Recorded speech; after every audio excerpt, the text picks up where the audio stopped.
Hi, hello all. I welcome my dear viewers to the Player Profile series. In this Player Profile series, we are going to know about the talented players across the United Kingdom. In our first episode, I have the player who is rising in ranks in the English domestic circuit, the man in form with both bat and ball for Sussex, a player who got his first professional contract at the age of 22 with Lancashire. He made his list A debut in the same year. Yes, you guys guessed it right. It is none other than the talented Danny Lamb. And I've enjoyed my time here at Sussex so far. I really enjoy India. I want to play franchise cricket, so that is the next step for me. But I think you'd be silly if you didn't want to play in 100. There is a massive difference between the Duke and Cook. Even the best bowlers, they struggle. But I do think, there is space for it, and I'd love to play for England, definitely. I'm going to still try and do my best. I take my cricket seriously, and I want to do as well as I can. And I've always wanted to play in these I said to my fiancée the other day, I'd love to play in the IPL. I'm a county assistant coach at Lancashire. Cockrow, he's at KKR, so is Phil Salt. So I probably have to say KKR. Your favourite Sussex mate?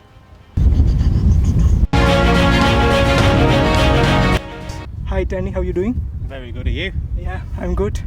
So you've completed your training. So you're bowling in full throttle. You're in good form. So we'll talk about your Sussex journey later. But first, let us go back in time to your earlier stages, to your childhood days.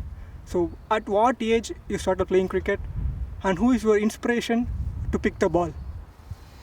I think I started when I was very young. I was probably about 5 years old, 5-6 years old, and my earliest inspiration was like watching Freddie Flintoff playing the Ashes.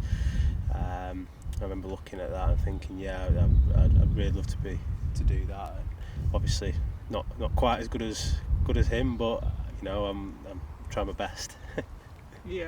Growing from Lancashire, it's so unknown. Well, Freddie Flintoff is a legend figure for most of the English cricketers, and so I also share a dressing room with so many greats like Jimmy Anderson, Sivnaren Chanderpaul, so many legends. So tell us a few of your memories about playing alongside those legends. It was obviously a massive learning experience. I think to watch those guys do what they do for day in day out for short periods of time when they were with us and available for Lancs, it was you couldn't not benefit from it as a youngster. And I look at my game now, and I think there's little bits that I've picked up from them.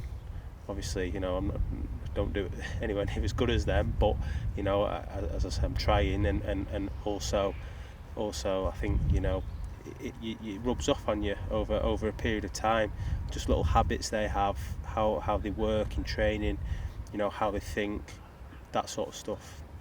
Yeah, that's so great to hear. Okay, let's go back to your earlier professional days. Sorry, May 14, 2017. Your list A debut against Nottinghamshire. So, how was your feeling when you're going to debut?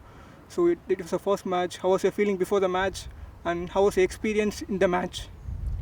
So I was at university at the time, and I remember finding out the day before that I was going to play, and I remember being really nervous driving down. Obviously, we drove down that night before. Remember being really nervous, and because Nottingham at the time had a really good batting lineup. They had Hales, Ricky Vessels, and they just kept coming, batting all the way down. I forget some of the names who played, but I remember it being really strong. And luckily, we batted first, and we didn't get too many. I think we ended up losing the game. They won easy, but I bowled really well, and I got like 10 not out with a bat or something. But I bowled really well in that game. I think I got 2 for 50 off my 10 overs, and I thought I'm good enough to be here, and that was a big confidence booster going forward, because then I played a couple more List A games that the back end of that comp, and I did well in them as well. You have a sharp memory, mate. Yes, you got 10 overs, 50 for 2. Do you remember who's your first list A wicket? Yeah, it was Ricky Vessel's slow ball out the back of my hand. It almost cut in and bowled him. And then I got Michael Lum caught mid off. That's so great. Talk us about your first class debut. So you're not in the playing 11 at first, and then Joe Maney got injured. You became the first concussion substitute in the English cricket. So what's your feeling when the coaching staff, the backroom staff, tell you you're going to play? So you have no idea about that during the match. So how do you prepare for your debut, and how do you feel? What's your feeling that? Again, it was thrust upon me really. I wasn't even at the ground when that happened, so I got called up, drove down to Worcester, and then I joined in for I think it was, I don't even know if it was just the last day or day 3 and day 4. All I remember is that Lancashire were getting hammered really by Worcester. It was a tough game, and I think I had to bowl. Basically, they were just trying to whack it on a flat one, and they were already over 600 for not very many wickets, and we just had to block out, and I think I got 19 not out or something like that, batting at the end. But yeah, we lost that game. Yeah, I'm so impressed with your memory. You got 19 not out, you bowled 5 overs. Yeah, it's been quite a tough first outing for you. So let's talk about your third first class match. So it's been one hell of a match in English county circuits. So in the last decade, that's the only match which ended up in a tie. Do you remember that match against Somerset? They're chasing 77. At one stage from 64 for 8 to they scored the last 13 runs from 77 for 8. They need a single run to win, and there are 2 wickets. You're on the field.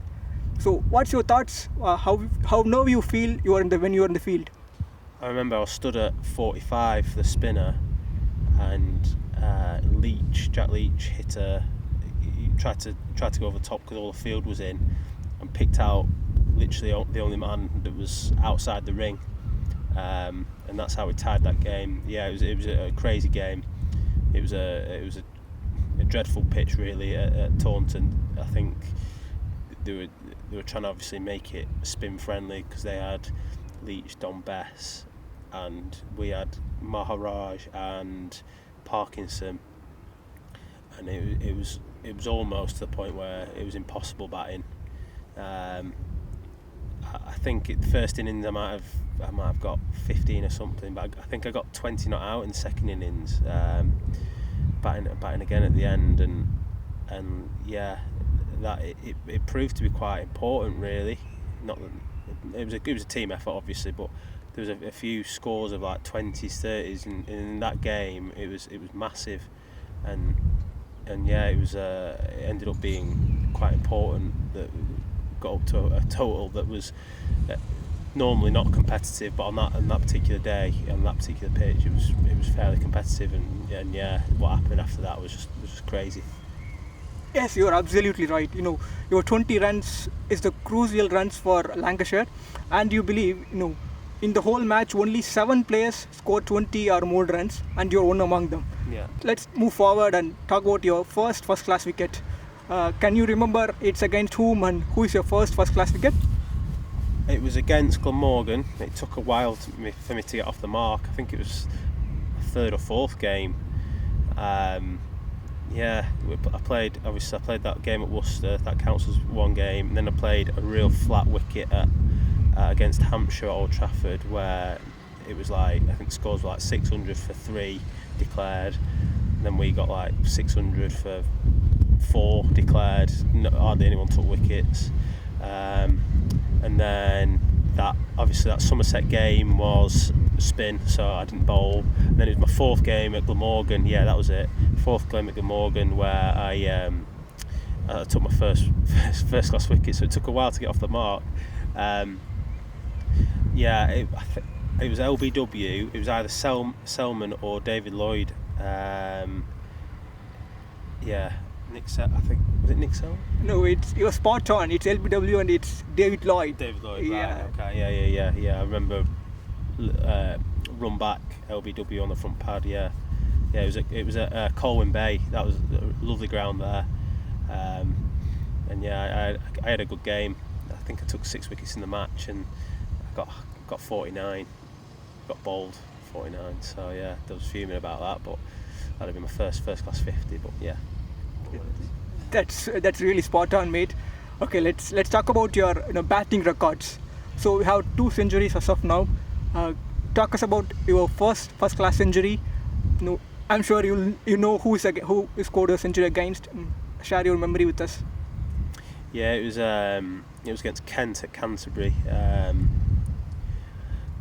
remember the team being not under the pump, but we were probably slightly a few too many wickets down for what we should have been at that time. It was at a point where needed to dig deep, and me and Woody put on a massive Luke Wood put on a massive partnership. I think it's a record partnership for the Lancs at whatever wicket it was. It might be 6th or 7th, something like that. 7th wicket partnership. He batted really well, and he got like 115 or something, and I got 125. And we batted a long time. We batted nearly a day, which for all-rounder / bowler, didn't often do. So, and we both felt it the day after. Felt it in our forearms, believe it or not. Yeah, holding the bat. So yeah, no, it was a good day and a good game. Managed to get over the line and win. Yeah. I'm so glad to hear those stories from you. Okay, let's move forward. So, let's talk about your journey with the Sussex. So this is your first season in the Sussex, and you are sharing the dressing room with the greats like Cheteshwar Pujara. So you earned the respect of Sussex people. So I was in the game when you batted against Gloucestershire. So when you walked down to bat, so I heard people saying he's the man in form. So we don't need to worry. So he will finish the things for us. So how do you think about earning the trust? How do you think about playing for the Sussex for the first time, batting alongside Cheteshwar Pujara, and your first win in the season? So what's your feel? Oh, obviously it was a real good win, an important win. I think we've been playing some really good cricket the first 3 games, and we've been unlucky with the weather. I think we've been on top, and yeah, it did get a bit dicey towards the end. We probably made it harder than maybe it should have been, but having said that, we were always confident we were going to get over the line. It only took 1 partnership. We still had like plenty in the shed to come, so we're confident, and obviously Pujara out there, it was only a matter of time really. And he was ice cool in the heat of the moment, and yeah, it was really good. It's really good, and I've enjoyed my time here at Sussex so far. I've really enjoyed it. Getting the opportunity to come and play some cricket, like get some proper games in under my belt. I'm really thankful for the opportunity, and they've supported me really well with that so far, and hopefully it continues. So let's talk about your trip to India. So you travelled to India. Was that your first trip to India? No, I've been quite a few times. Lancashire used to run a batting camp after Christmas in India, in Mumbai. So I think I've been to Mumbai 2 or 3 times, and then Bangalore once. So first time to Bangalore. I really enjoy India. Cricket's amazing. For us to go out there and get the facilities we do, and then the net bowling and etc., and then really good competitive cricket under our belts before the season is crucial. I enjoy the pre-season trips to India. Yeah. Let's talk about your white ball records and stats. So you're doing so good in the T20 format. Your economy is around 8, and your strike rate is 20, which is you pick a wicket in every 20 balls, so it is quite good. And Vitality Blast is going to start within a month, and after that there will be a 100 draft. So what are your thoughts about the 100 format? And so do you have in your mind whether we are going to play 100 or not? So do you have any thoughts about that? So what's your going for the Vitality Blast? Well, I think you'd be silly if you didn't want to play in the 100. It's the biggest like cricket we've got to sort of look forward to as a county player. If you're not obviously playing international or like franchise around the world, so that's I'm quite ambitious. I want to step into that sort of area. I want to play franchise cricket. So that is the next step for me. So obviously I'm trying to I'll do as well as I can in the blast. That's the first step, and then hopefully get picked up in the 100. That's my ideal situation really, and that's what I've been working towards, and hopefully it happens. I'm sure you'll play in the 100 and you'll do some bigger things. But do you find any difference between the formats T20 and 100? So what's your thoughts on the different formats? So if you are playing both the formats, do you prep in a different way, or what's your preparations for that? Well, I've never played 100, so I don't know, but I can imagine it being pretty similar, to be honest. Just little things have to change, don't they? Like the 5 balls, and it take maybe a little bit getting used to. But yeah, I think if you're tuned in towards the game, then there shouldn't be any difference between T20 and the 100. T20 and the 100. I think when it comes to red ball and then white ball, there's a massive difference, and this is the hard thing about the county season, where you're chopping and changing between red ball and white ball a fair bit.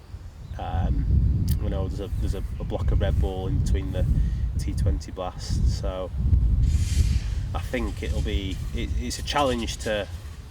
definitely a challenge to make sure we're on top of our skills, like even when we're in and out of red ball, white ball, can you still top up white ball when you're playing a red ball game, or vice versa?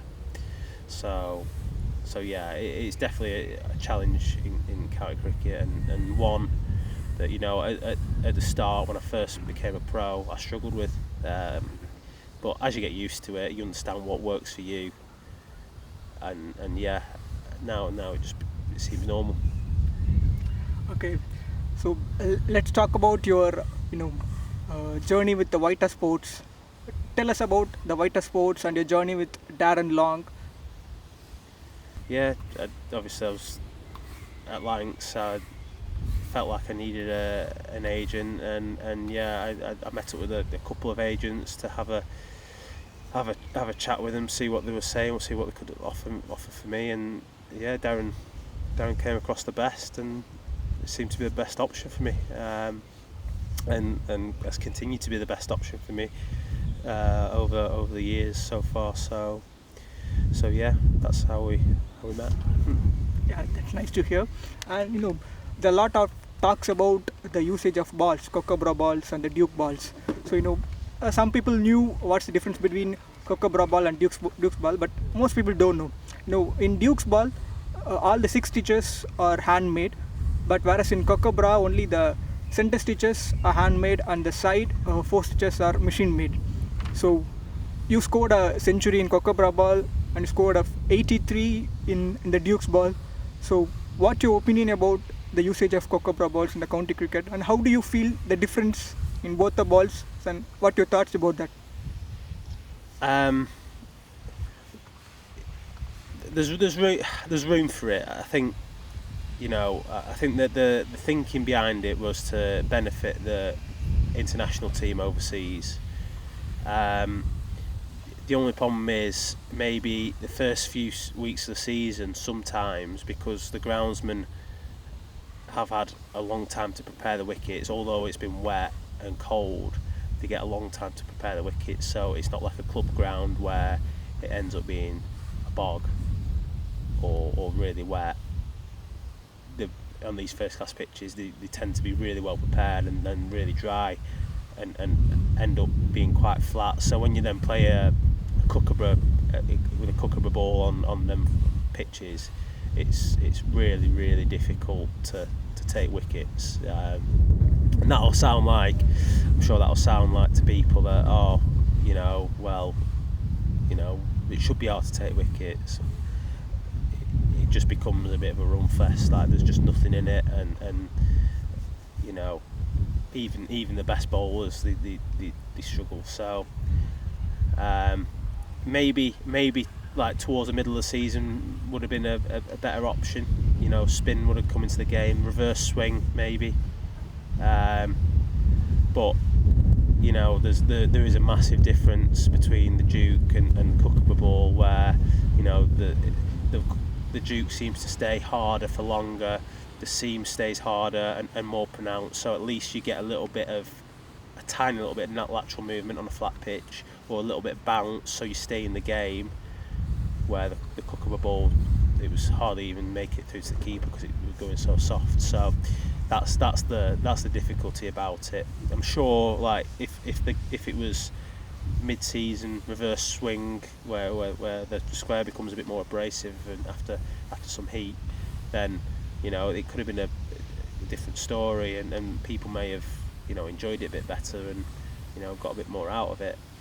But I do think there is space for it, and it just needs to be used maybe in a slightly different way. Yeah, as every cricketer, so they want to represent their country, they want to play for their country. Michael Hussey, right? So he made his debut at the age of 30, and then he went on to play 79 Test. So in the recent interview, he told, when asked about this later debut, he told a similar story, like when you are in search of a butterfly and you want to catch the butterfly, it starts flying far away from you. But when you are doing your routine things, pretty relaxed and just calm and sit, the butterfly will come and sit on your shoulders. So there's so many meaning behind those lines. So when a player who made his debut at the age of 30 and went on to play 79 Test and known as Mr. Cricket, so you're at the age of 27, right? 28 now. 28, okay. That's not too old. So what's your plan of, what's your preparations for representing England, playing Test cricket for your country? So what's your future plans, what you want to do in your life in cricket? I'd love to play for England, definitely. But I'm also realistic at this point of time. There's a lot of good players in the country, and I'm not in that group that's anywhere close to that. That's the be all and end all of it. Having said that, I'm going to still try and do my best, and my immediate goal is to do as well as I can for Sussex, over the season, and I want to play franchise cricket, and that's the 100. So that's my my main focus at this moment in time. I think if I started doing well in franchise cricket, then you can start having a look at England. So you've got to earn the right to do that, and I feel like my game's in a place now where I could potentially give it a good crack with the franchise stuff. So who knows? Yeah, fair words. So the players who share a dressing room, like Luke Wood, Richard Gleeson, they are currently in India. Luke Wood plays for Mumbai Indians. Richard Gleeson is signed by Chennai Super Kings as a replacement of Devon Conway.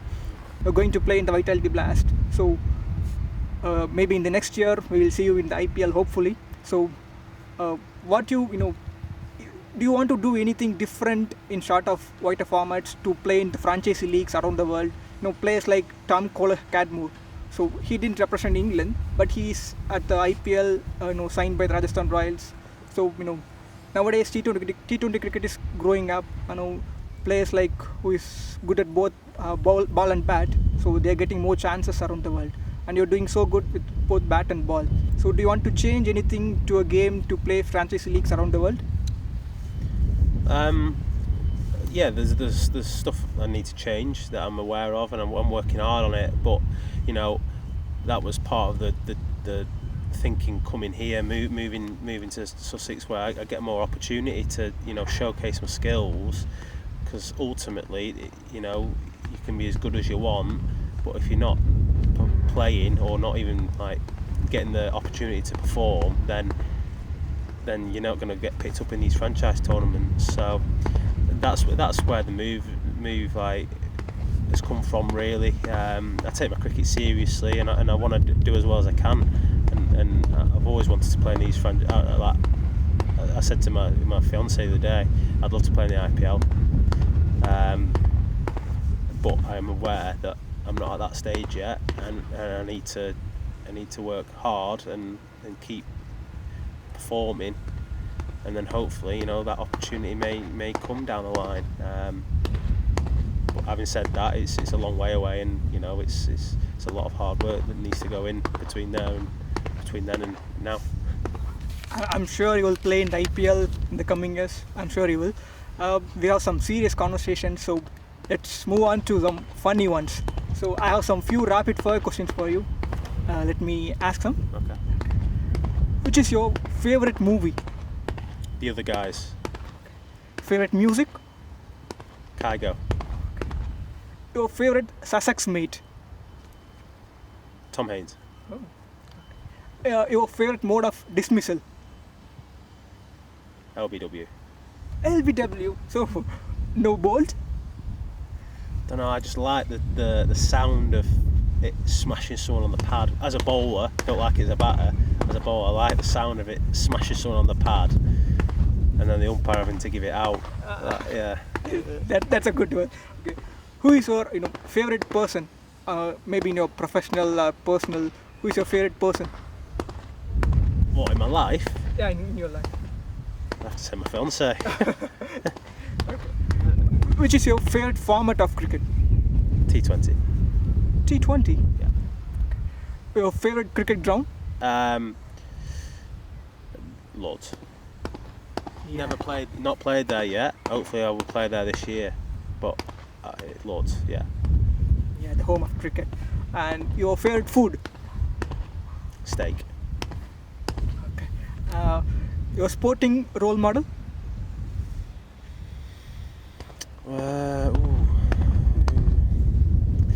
Probably a bit of a boring one. Federer. He's quite cool. Don't know off the top of my head. Yeah, probably Federer, something like that. Yeah, that's a good one. I'm a big fan of Federer. Your favorite holiday destination? Oh, Italy. The food is so good in Italy. And the player you want to, the player from the past you want to bowl to, and the player from the past you want to bat against.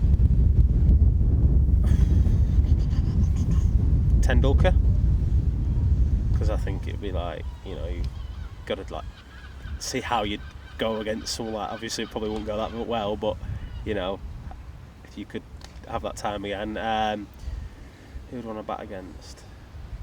I'd love to face like Brett Lee, see actually like how fast it was, because I think like that was ridiculous. Like how consistently quick.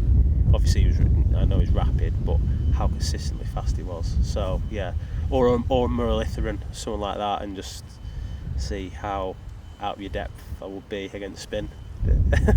Sweeping Muralitharan to a deep score like for a six, Wow, and yeah. Sachin Tendulkar. Oh my God, he's my favorite player. Do you think of getting Tendulkar trapped in front, the sound of the pads? How do you feel about that? Do you think in your thoughts getting Tendulkar out LBW? I try to, yeah. Yeah, I try to. I don't. Oh yeah, I back myself. Yeah. Okay, so you talked about the IPL, right? Which is your favorite IPL team? I don't really support a team. I just appreciate very, very good cricket, and I think the level this year looks amazing. I had an old county, my county assistant coach at Lancashire. Carl Crowe, he's at KKR, so is Phil Salt. So I probably have to say KKR, just because of that.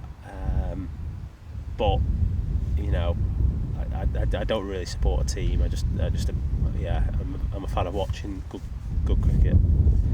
Yeah, that's good. So KKR is doing so good in the IPL right now. And So thank you, Danny. It's been a great conversation with you. So we have shared some of your good memories, some fun rapid fire questions. It's been so nice to talking about you, to know about you, and I'm sure the viewers will be so glad to know more about the Danny Lamb.